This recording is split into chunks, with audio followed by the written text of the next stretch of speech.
नमस्कार, मी सहयोगिता आणि आपण पाहता चाळीसगाव डांगांची ओळख सुराज्य मराठी। पाहुयात आजची घडामोड। हा जीवघेणा खेळ कधी थांबणार? अकोले व संगमनेर व जवळपास संपूर्ण जिल्ह्यातील तालुक्यातील परिसरात आता ऊस वाहतूक मोठ्या प्रमाणात होत आहे, परंतु या वाहतुकीसाठी कोणत्याही प्रकारचे नियम नाहीत आणि त्याचा फटका मात्र सर्वसामान्य माणसाला बसतोय। याकडे ना प्रशासनाचे लक्ष ना साखर कारखान्याचे लक्ष। या ऊस वाहतूकदार पैशाच्या हव्यासापोटी सामान्य जनतेला त्रासदायक ठरत आहेत। सध्या रात्री उशिरापर्यंत एका ट्रॅक्टरला 2-2 ट्रेलर जोडून वाहतूक करतात।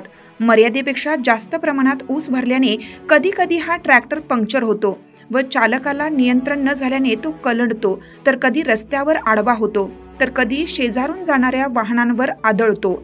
अशा प्रकारच्या अनेक घटना घडतात व शेवटी एखाद्या सामान्य जनतेला मात्र जीव गमवावा लागतो। नंतर खटला करून काहीही होत नाही। यासाठी अगोदर उपाययोजना करणं गरजेचं आहे। सामान्य जनतेच्या जीवाशी खेळ मांडला जातो व प्रशासन, लोकप्रतिनिधी व वाहतूकदार मात्र फायद्यासाठी यावर उपाययोजना करत नाहीत। यामुळे प्रत्येक वेळी सामान्य नागरिकांना याचा त्रास होतो।